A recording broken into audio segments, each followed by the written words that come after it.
L'homme le plus riche du nord du Ghana est agenouillé sur le sol froid d'un hôpital d'Accra. Kofi Mensah, propriétaire d'un terrain de plusieurs kilomètres, de 12 voitures importées et de plus de 40 employés, a la tête enfouie dans ses mains et tremble de façon incontrôlable. Il pleure. Pas le cri discret d'un homme fier qui cache sa douleur. C'est un cri animal, désespéré, brisé, de ceux qui vous arrachent l'âme à la gorge. De l'autre côté de cette porte blanche et froide, 3 nouveau-nés meurent lentement. Ses 3 fils. Les héritiers qu'il a implorés du ciel pendant des années. Les princes dont il a juré qu'il changerait sa vie. Les médecins venaient de quitter la pièce, et le verdict était sans appel. Il n'existe aucun remède. Cécité congénitale bilatérale. Paralysie cérébrale sévère. Surdité partielle. Les 3 garçons. Tous. Kofi a déjà dépensé 340 000 € en traitement à travers l'Europe.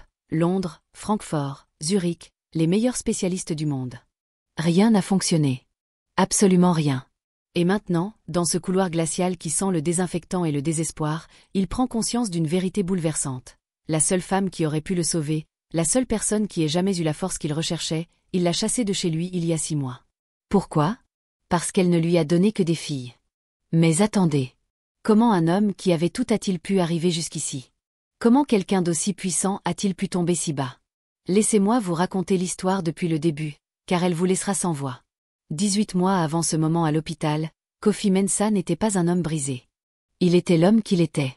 Lorsqu'il entrait au marché central du village, les gens inclinaient littéralement la tête en signe de respect. Lorsqu'il parlait, tout le monde se taisait pour entendre chaque mot.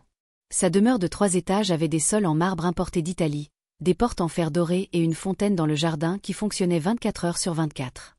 Ses voitures étaient toutes des Mercedes et des BMW, toujours lavées, toujours brillantes sous le soleil africain. Il employait la moitié du village, chauffeurs, cuisiniers, agents de sécurité, jardiniers et domestiques. Kofi avait tout ce qu'un homme pouvait désirer. Argent, respect, pouvoir, tout. Sauf une chose qui le consumait à petit feu, un fils. Sa femme, Adjoa, d'une rare beauté et d'une dignité encore plus grande, lui avait donné 4 filles en 15 ans de mariage.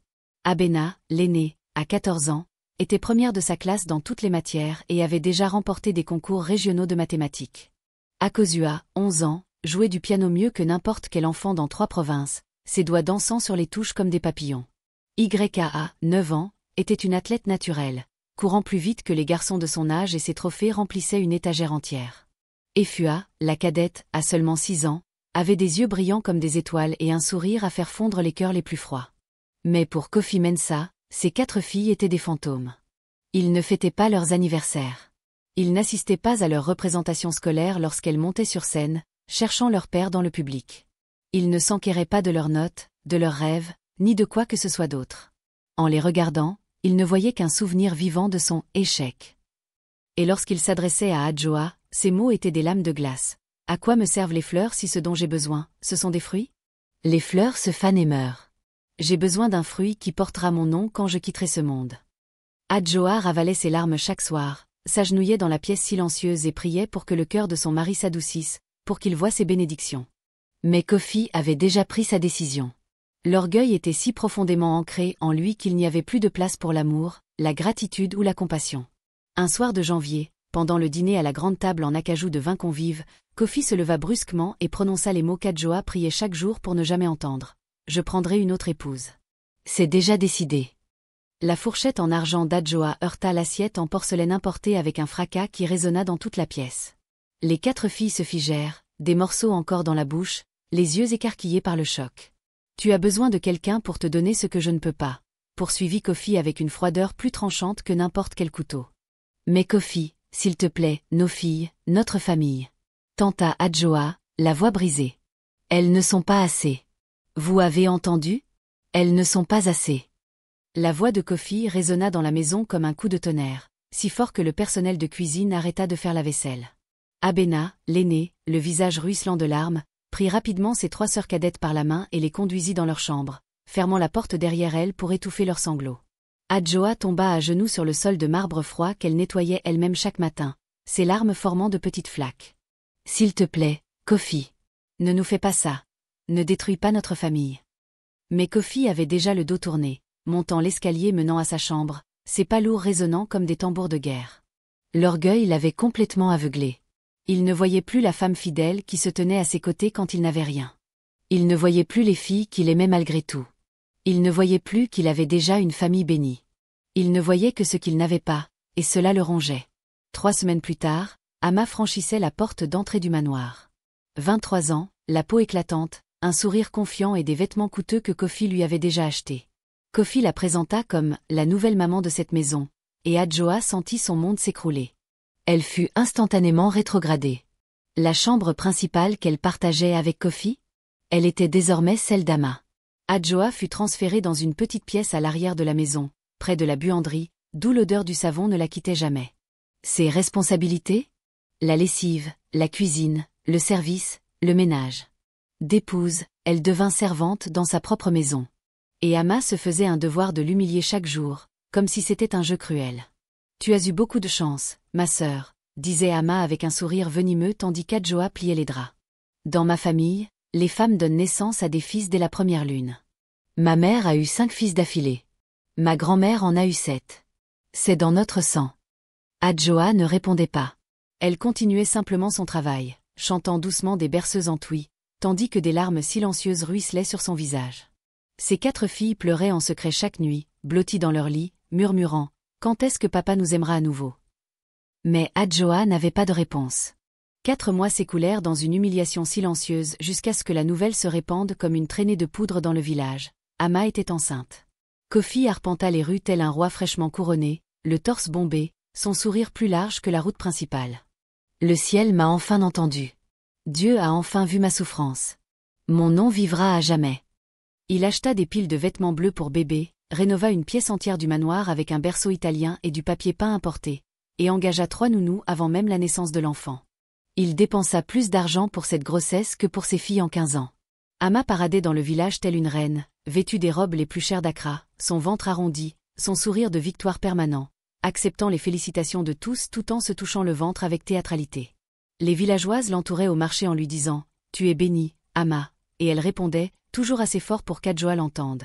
Certaines femmes sont nées pour porter des héritiers, d'autres pour semer le trouble. Pendant ce temps, Adjoa était devenue complètement invisible. Elle se réveillait à 4h30 pour préparer le petit déjeuner, lavait des montagnes de linge, nettoyait chaque pièce de la maison qui ne lui appartenait plus et se couchait épuisée chaque soir. Mais elle ne priait plus pour Kofi. C'était fini. Maintenant, elle ne priait que pour les enfants, les mains jointes, à voix basse. « Protège-les, Seigneur. Protège tous les enfants de cette maison. Ils ne sont pas responsables des péchés des adultes. » Les voisins qui parlaient encore à Adjoa s'écrièrent avec indignation. « Adjoa, il faut maudire cet homme.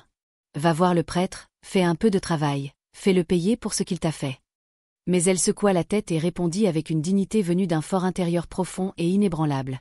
Un cœur pur est plus fort que n'importe quelle offense. La vengeance appartient au destin, pas à moi. Mais au fond d'elle, quelque chose mourait. Non pas de colère, car la colère brûle vite et s'éteint. C'était la tristesse. La profonde et durable tristesse d'avoir aimé quelqu'un qui n'avait jamais connu la valeur de ce qu'il avait. À son 7e mois de grossesse, Ama passa une nouvelle échographie de routine dans la clinique privée la plus chère d'Accra. Kofi se tenait à côté d'elle, lui tenant la main, souriant à l'écran.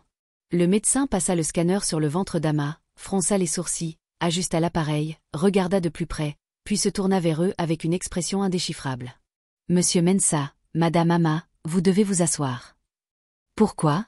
Mon fils a-t-il un problème ?»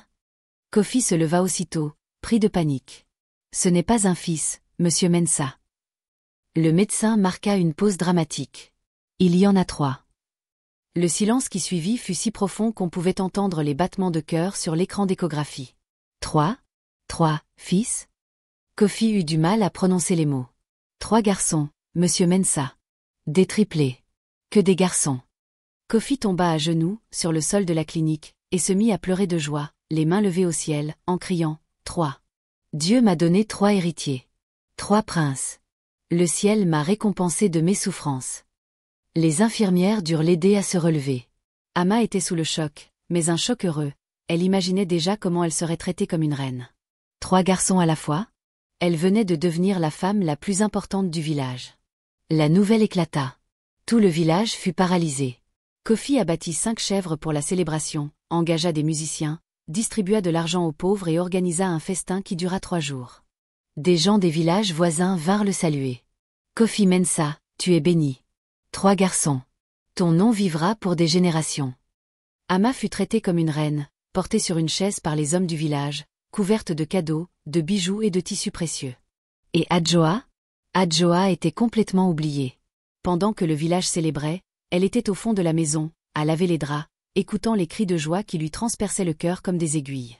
Ses 4 filles étaient dans leur petite chambre, se serrant les unes contre les autres, pleurant doucement, chaque sentiment remplacé, jamais assez, jamais aimé par leur père. C'est alors qu'Adjoa prit la décision la plus courageuse de sa vie. Par un matin calme, avant le lever du soleil, elle réveilla ses 4 filles, prit seulement 2 valises contenant le strict minimum de vêtements et d'affaires, et se glissa par la porte arrière du manoir. Personne ne la vit. Personne ne remarqua. Elle loua une minuscule chambre dans le village voisin de Téchi, si exiguë qu'elle contenait à peine un lit et un poêle. Pas de marbre. Pas d'or. Pas de luxe.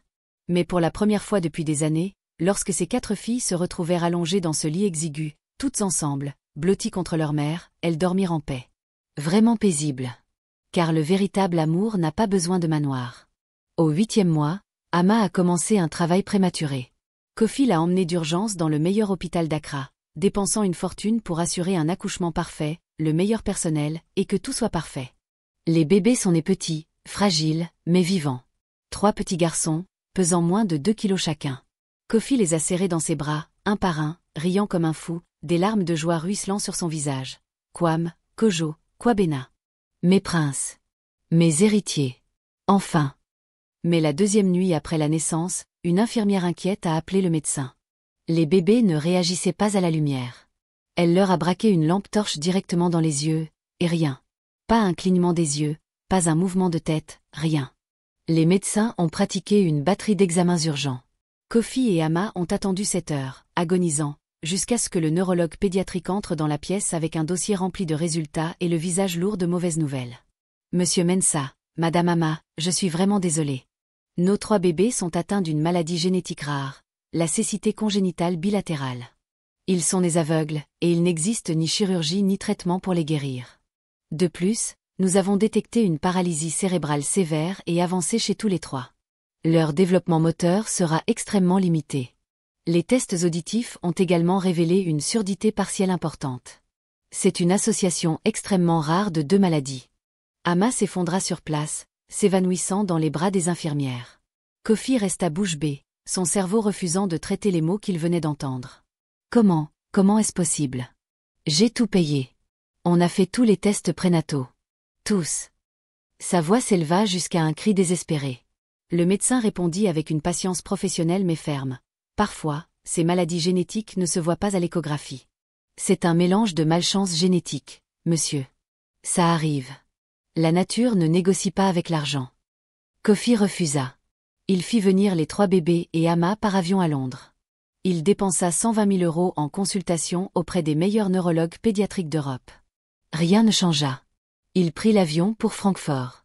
95 000 € supplémentaires en traitements expérimentaux. Rien. Zurich. 125 000 € supplémentaires. Rien. Les bébés restèrent aveugles, paralysés, sourds. Et maintenant, ils pleuraient sans cesse, jour et nuit, un cri aigu et désespéré qui transperçait l'âme. Ils ressentaient de la douleur, mais ne pouvaient en exprimer le sens. Ils ressentaient de l'inconfort, mais ne pouvaient être réconfortés. Ama, qui autrefois se pavanait avec des vêtements coûteux et un sourire triomphant, était désormais complètement anéantie. Sans maquillage, sans bijoux, les cheveux en bataille, les yeux cernés et rougis par les pleurs. Elle ne dormait plus. Elle passait ses nuits à faire les 100 pas, l'un des bébés pleurant dans ses bras, tandis que les 2 autres pleuraient dans leur berceau. Le manoir, autrefois rempli de fêtes et de rires, était désormais un tombeau de désespoir. Les cris des bébés résonnaient dans les couloirs de marbre 24 heures sur 24. Et ce fut lors d'une de ces nuits interminables, alors qu'elle tenait Kwam dans ses bras tandis qu'il pleurait inconsolablement, qu'Ama se tourna vers Kofi, le regard vide, et dit quelque chose qui détruisit ce qui restait de lui. Peut-être que Dieu nous montre que tu ne mérites pas d'enfant. De qui que ce soit. Ni de moi, ni d'Adjoa. Peut-être as-tu été maudit non pas par elle, mais par toi-même. Par ton orgueil. Kofi ne put répondre. Car au fond, il savait qu'elle avait raison. 3 mois après son retour au Ghana, Kofi était complètement ruiné. Pas encore financièrement, même s'il avait déjà vendu 2 voitures pour payer ses factures médicales qui s'accumulaient. Mais brisé intérieurement. Il était passé de 84 kg à 65 kg.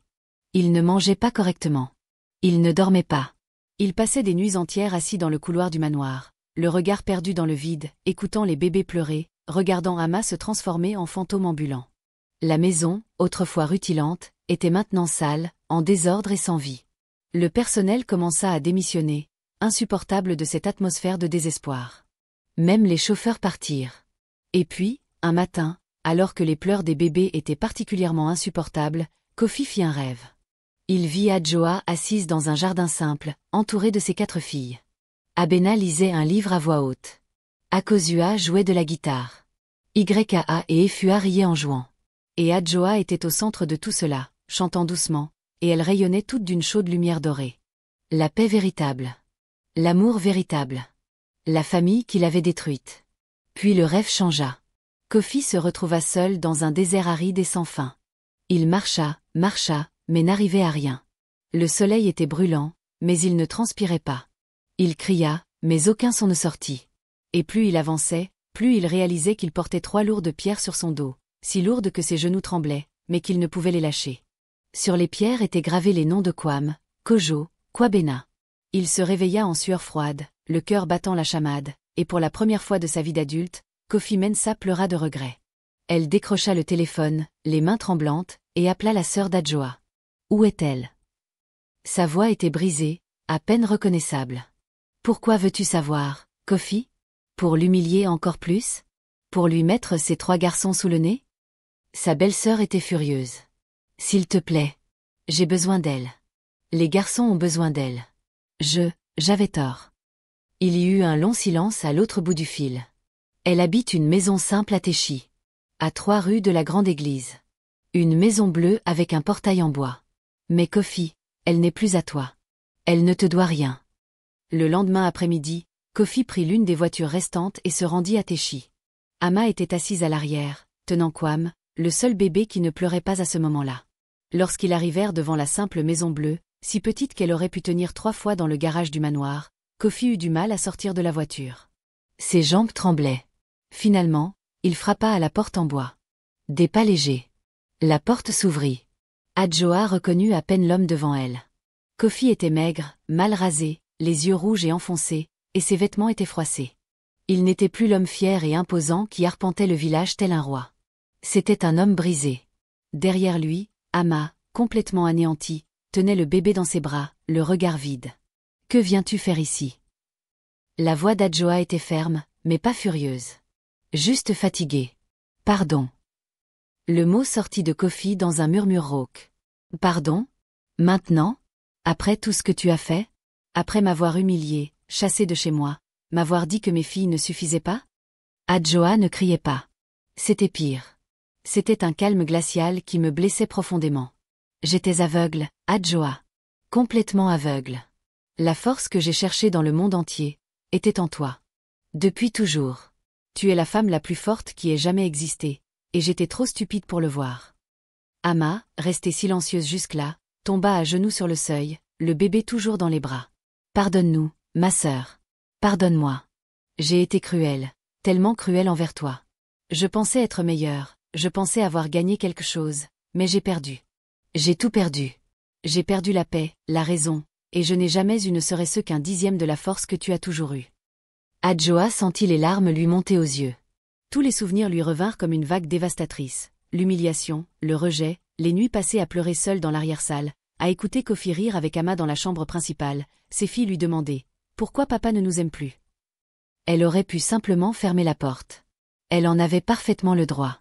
Mais elle regarda le bébé dans les bras d'Ama, si petit, si fragile, et se souvint de sa prière.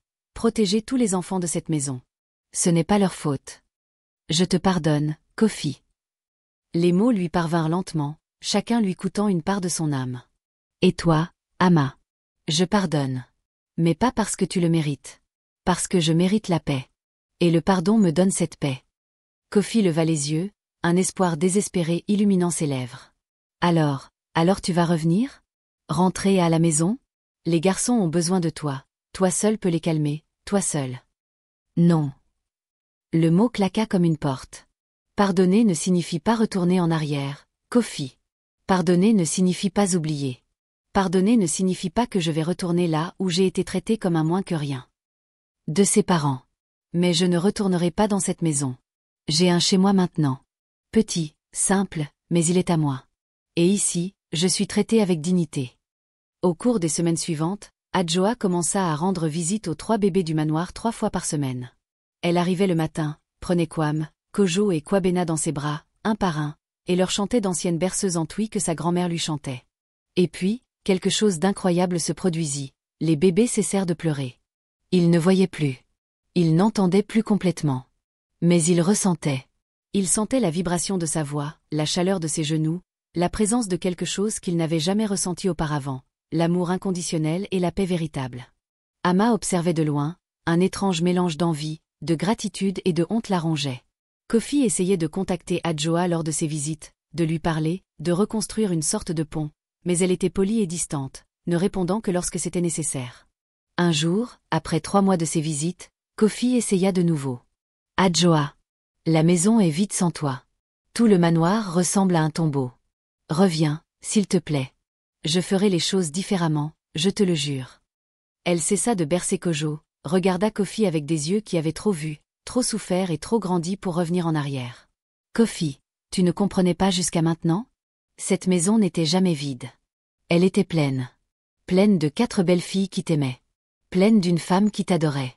Pleine de rire, de vie, d'amour. C'est toi qui étais vide. C'est toi qui ne voyais pas ce que tu avais. Et maintenant tu veux que je revienne combler le vide que tu as créé? Non. Ce n'est pas mon rôle. Tu dois apprendre à vivre avec les conséquences de tes choix. Et les filles? Elles ne veulent pas voir leur père? Tenta de lancer Kofi. Elles t'aiment, Kofi. Elles t'ont toujours aimé. Mais l'amour ne suffit pas s'il n'est pas réciproque. Tu peux leur rendre visite si tu veux.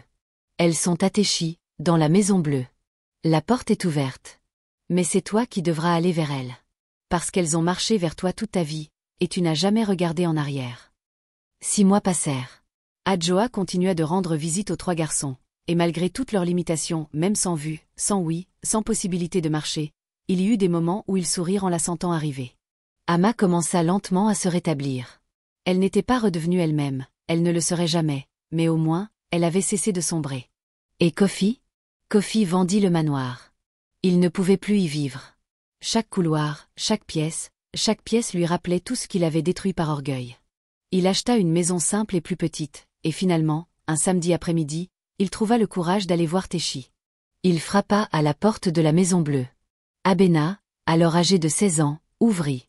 Elle regarda le père qu'elle n'avait pas vu depuis près d'1 an, et ses yeux se remplirent de larmes. « Papa. Salut, ma fille. Je suis venue te demander pardon. À toi, à tes sœurs et à ta mère. J'ai été le pire père du monde. Tu étais parfait, et j'étais brisée intérieurement, et je t'en voulais. » Les 4 filles quittèrent la petite pièce. YKA, Akosua et Efua se tenaient sur le seuil, incertaines de ce qu'elles devaient faire. Adjoa les suivit et posa les mains sur les épaules de ses filles. « C'est votre décision, les filles. C'est votre père. Je ne déciderai pas à votre place. » Un long silence régna. Puis Efua, la plus jeune, 7 ans, courut serrer les jambes de Kofi dans ses bras. Elle se mit à pleurer. « Tu m'as manqué, papa. Même si tu étais méchant, tu m'as manqué. » Kofi tomba à genoux et serra sa fille dans ses bras, puis les 3 autres arrivèrent lentement. Et là, à la porte de cette maison simple, l'homme qui avait tout et qui avait tout perdu versa enfin les larmes qu'il fallait. Mais Adjoa ne se joignit pas à l'étreinte. Elle se contenta d'observer, son expression mêlant douleur, soulagement et profonde paix. Quand Kofi la regarda par-dessus la tête des filles, elle secoua doucement la tête. Sans colère. Juste avec calme et fermeté. « Tu peux rendre visite aux filles quand tu veux, Kofi. Elles ont besoin de leur père. Mais j'ai tourné la page. J'ai trouvé la paix. Et je ne l'abandonnerai plus. » Kofi a compris. Finalement, après tout, il a compris que certains ponts, une fois brûlés, ne peuvent être reconstruits. On ne peut les honorer que de loin. 2 ans s'étaient écoulés depuis ce jour. Kofi rendait visite à ses filles tous les samedis. Il les emmenait manger une glace, assistait au spectacle de l'école, célébrait leurs anniversaires avec des gâteaux et des cadeaux. Il ne parlait plus jamais de grandeur, d'héritier, de son nom éternel. Il s'efforçait simplement d'être un père présent pour les filles qui avaient toujours été là. Abena, aujourd'hui âgée de 18 ans, avait reçu une bourse complète pour étudier la médecine à l'université. Kofi avait pleuré en apprenant la nouvelle, et pour la première fois, elle avait vu une véritable fierté dans les yeux de son père. Fierté de ce qu'elle était, et non de ce qu'elle pouvait lui apporter. Quant aux 3 garçons, Kwam, Kojo et Kwabena, ils ont grandi avec leurs limites. Ils ne voyaient jamais. Ils ne marchaient jamais. Ils ne parlaient jamais. Mais à 3 ans, un miracle se produisit. Un jour, Adjoa vint lui rendre visite et chanta cette même berceuse en twi, berçant Kwabena dans ses bras. Et, pour la première fois de sa vie, il émit un son. Ce n'était pas un mot.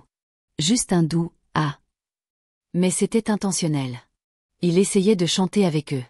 Adjoa s'arrêta, figé, les larmes lui montèrent aux yeux. Ama, qui était dans la cuisine, courut dans le salon. Que s'est-il passé? Que s'est-il passé? Il a chanté. Kwabena a essayé de chanter avec moi. À partir de ce jour, les 3 garçons commencèrent à mieux réagir à la voix d'Adjoa. Ce n'était pas un remède. Ça ne le serait jamais. Mais c'était une connexion. C'était la vie. La preuve que même dans les circonstances les plus difficiles, l'amour trouve toujours un chemin. Kofi observait ces scènes de loin, observant la femme qu'il avait rejetée faire ce qu'aucun médecin européen coûteux ne pouvait faire, apporter dignité et paix à ses enfants. Et chaque jour qui passait, le regret s'alourdissait, mais il le portait. Parce que c'était ce qu'il méritait de porter. Ama, quant à elle, ne s'en remit jamais complètement. L'éclat qu'elle avait en entrant dans ce manoir en tant que seconde épouse ne revint jamais. Elle s'occupait des garçons avec dévouement, mais une tristesse persistante brillait dans ses yeux.